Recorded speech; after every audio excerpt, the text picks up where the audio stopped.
ഇനിയിപ്പോൾ അങ്ങോട്ടും ഇങ്ങോട്ടും ഒന്നും കുറ്റപ്പെടുത്തിയിട്ട് കാര്യമില്ല. വലിയൊരു പ്രതിസന്ധിയിലാണ് KSRTC. ഇനി അങ്ങോട്ട് തുടർന്നു പോകുന്നില്ലെങ്കിൽ സ്വകാര്യ മേഖലയിൽ പല പല നയങ്ങൾ വരും, ദേശസാൽകൃത റൂട്ടുകൾ പലതും മാറും, സ്വകാര്യ മേഖലയ്ക്ക് ലാഭം ഉണ്ടാകുന്നു, നഷ്ടമുണ്ടാകുന്നു എന്നുള്ള കണക്കുകൾ വരും. എന്താണ് ഒരു പരിഹാരം? തീർച്ചയായിട്ടും KSRTC സംബന്ധിച്ചിടത്തോളം ഒരു സിസ്റ്റമാറ്റിക്കായ മാനേജ്മെൻറ്റ് സിസ്റ്റവും ഫലപ്രദമായ ഇടപെടലും ഉണ്ടായാൽ ഈ സ്ഥാപനത്തെ രക്ഷപ്പെടുത്തിയെടുക്കാൻ വേണ്ടി കഴിയും എന്നതാണ് ഞങ്ങളുടെ വിശ്വാസം. സാർ പറഞ്ഞതുപോലെ കോടിക്കണക്കിന് രൂപ, ഒരുപക്ഷെ കേരളത്തിൽ ഏറ്റവും കൂടുതൽ സമ്പത്ത് കൈകാര്യം ചെയ്യപ്പെടുന്ന പൊതുമേഖലാ സ്ഥാപനം, നഷ്ടമാണ് കടമാണൊക്കെ, പക്ഷേ ഏറ്റവും കൂടുതൽ സമ്പത്ത് കൈകാര്യം ചെയ്യപ്പെടുന്ന പൊതുമേഖലാ സ്ഥാപനം. ഇവിടെ ഇതിൻ്റെ അക്കൗണ്ടിങ് പരിശോധിക്കാൻ വേണ്ടി ഒരു ചാർട്ടേഡ് അക്കൗണ്ട് ഇല്ല എന്ന് പറയുന്നത് തീർച്ചയായിട്ടും വലിയ ദുരന്തമാണ്.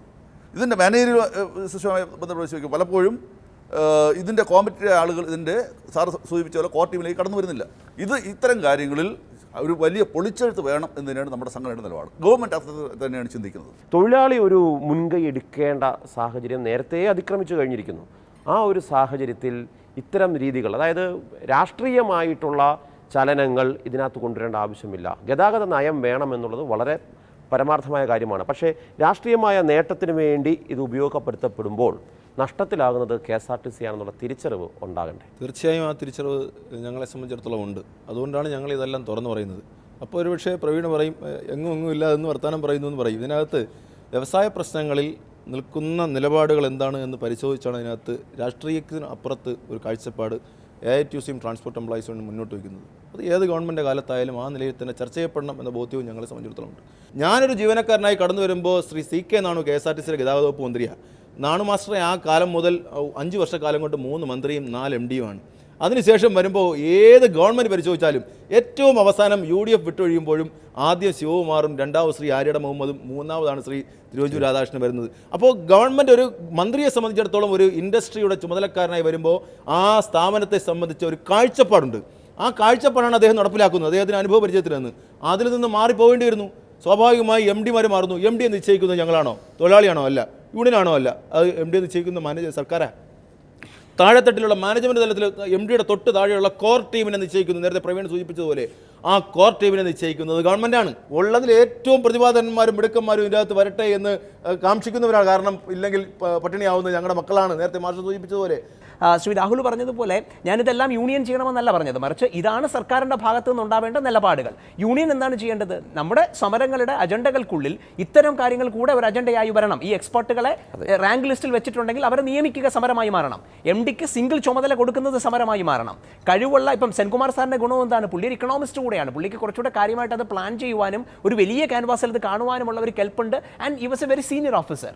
2006 ആ ചാർജ് ഏറ്റെടുത്തു എന്നാണ് ഞാൻ മനസ്സിലാക്കുന്നത്. ആ സമയത്ത് തന്നെ അദ്ദേഹം ഒരു സീനിയർ ഓഫീസറാണ്. അപ്പോൾ കുറച്ചുകൂടെ ഉൾക്കാഴ്ചയോടുകൂടെ കാര്യങ്ങളെ കാണാൻ കഴിയുന്നുണ്ട്. അപ്പോൾ അത്തരത്തിലുള്ള മാറ്റങ്ങൾ അതിനകത്ത് വരണം. പിന്നെ മാർഷൽ പറഞ്ഞ വിഷയത്തിലേക്ക് വരികയാണെന്നുണ്ടെങ്കിൽ ഒരു ടോട്ടൽ റിവാമ്പിൽ ഇത് നിന്ന് പോകത്തുള്ളൂ മാർഷൽ. കാര്യം എന്താണെന്നറിയാവും? ഇപ്പോൾ ഒരു കാര്യം നോക്കൂ, നമ്മൾ ഈ പറഞ്ഞ കാര്യങ്ങൾക്ക് അപ്പുറത്തേക്ക് ഒന്നുകൂടെ കാണണം. 36 ലക്ഷം പേരോളം യാത്ര ചെയ്തിരുന്ന KSRTCയിൽ ഇന്നത് 27-28 ലക്ഷം പേരോളം മാറിയിരിക്കുന്നു. അതായത് ഏതാണ്ട് 6-7 ലക്ഷം യാത്രക്കാരുടെ കുറവ് ഇതിനുള്ളിൽ വന്നിരിക്കുന്നു. ഇപ്പോൾ IRCTCയുടെ സൈറ്റ് എടുക്കുക. ഏതാണ്ട് 1-1.5 വർഷം മുമ്പ് വരെ IRCTCയിൽ നമ്മൾ ബുക്കിംഗ് കൊടുത്തിട്ട് തൊഴുത് പ്രാർത്ഥിച്ച് നേർച്ച നേർന്നിരുന്നു കഴിഞ്ഞാൽ മാത്രമേ ടിക്കറ്റ് കിട്ടൂ. ചിലപ്പോൾ പൈസ പോകും, ടിക്കറ്റ് വരില്ല, അങ്ങനെ ഒരുപാട് പ്രശ്നങ്ങളുണ്ട്. എന്നാൽ കഴിഞ്ഞ 1.5 വർഷത്തിനിടയിൽ IRCTCയുടെ സൈറ്റിൽ ഗണ്യമായ രീതിയിൽ മാറ്റങ്ങൾ കൊണ്ടുവരാൻ വേണ്ടി കേന്ദ്ര സർക്കാരിന് കഴിഞ്ഞിട്ടുണ്ട്. അപ്പോൾ ഒരു വെബ്സൈറ്റിൻ്റെ പ്രവർത്തനത്തിൽ ഗണ്യമായ മാറ്റങ്ങൾ കൊണ്ടുവരാൻ ഒരു സർക്കാരിന് കഴിയുക തന്നെ ചെയ്യും, അതിന് ഇടപെടാനും കഴിയും. പക്ഷേ ഇവിടെ പറ്റുന്ന പ്രശ്നം എന്താണെന്നറിയാവോ? കേരളത്തിൽ പിരിച്ചുവിടേണ്ട സംഘടനകളിൽ ഒന്നാണ്, അല്ലെങ്കിൽ അസോസിയേഷൻസ് ഒന്നാണ് ഈ കെൽട്രോൺ. കേരളത്തിൻ്റെ IT ഇൻഫ്രാസ്ട്രക്ചറിന് ഉണ്ടാക്കുന്ന നാശനഷ്ടത്തിന് കയ്യും കണക്കുമില്ല.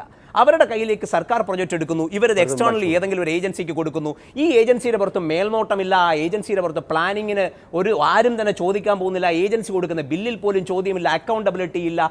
കേരളത്തിൽ IT സെറ്റപ്പിൽ എന്തെങ്കിലും പിന്നോട്ട് കേരളം സർക്കാർ പോയിട്ടുണ്ടെങ്കിൽ അതിൻ്റെ പ്രധാന ഉത്തരവാദിത്തങ്ങളിൽ ഒന്ന് കെൽട്രോണിനുണ്ട്. ഇറാഷണൽ ആയിട്ടുള്ള സർക്കാർ തീരുമാനങ്ങൾക്കെതിരെ കൂടെ നിൽക്കാൻ വേണ്ടിയിട്ട്, ഒരുമിച്ച് നിൽക്കാൻ വേണ്ടി യൂണിയന് കഴിയണം. ഒന്നുകൂടെ ഞാൻ പറയുന്നത്, ഏറ്റവും ശക്തമായ യൂണിയനൈസേഷൻ ഉള്ള ഓർഗനൈസേഷൻസിൽ ഒന്നാണ് KSRTC. ഈ KSRTCയിൽ ഏത് യൂണിയനിൽപ്പെട്ട ആരുടെ മകനോ മകൾക്കോ വിശന്നു കഴിഞ്ഞാലും അത് വിശപ്പാണ്, കൊച്ചു കരയുമെന്ന് തിരിച്ചറിവുണ്ടെങ്കിൽ ഇവർ രക്ഷപ്പെടും. അതാത് വരുന്ന ഗവൺമെൻറ്റുകളുടെ ഇടപെടൽ മാത്രമേ ഈ KSRTCയെ രക്ഷപ്പെടുത്താൻ പ്രധാനമായും കഴിയുള്ളൂ. സർക്കാർ കാലാകാലങ്ങളായി പ്രഖ്യാപിക്കുന്ന എല്ലാ ആനുകൂല്യങ്ങൾക്കും അതിന് സർക്കാർ തന്നെ സബ്സിഡി ചെയ്യാതെ ആരെന്ത് പ്രസംഗിച്ചിട്ട് ഒരു കാര്യമില്ല. ഞാൻ ചർച്ച അവസാനിപ്പിക്കുന്നു. എന്തായാലും വരാൻ പോകുന്ന ബജറ്റിൽ KSRTCക്ക് അനുകൂലമായിട്ടുള്ള ഒരു തീരുമാനം ഉണ്ടാകുമെന്ന് പ്രത്യാശിക്കാം. അതോടൊപ്പം തന്നെ സുപ്രധാനമായിട്ട് സുരക്ഷിതമായിട്ടുള്ള ഒരു ഗതാഗത നയം വ്യവസായ മേഖലയിൽ വേണോ സേവന മേഖലയിൽ വേണോ KSRTC എന്നുള്ള കാര്യത്തിൽ ആർജവമായൊരു തീരുമാനം സംസ്ഥാന സർക്കാരിൻ്റെ ഭാഗത്തു നിന്ന് ഉണ്ടാകുമെന്നുള്ള പ്രതീക്ഷയിൽ ഈ ചർച്ച പൂർണ്ണമാകുന്നു. അടുത്തയാഴ്ച മറ്റൊരു വിഷയം കാണാം. നമസ്കാരം.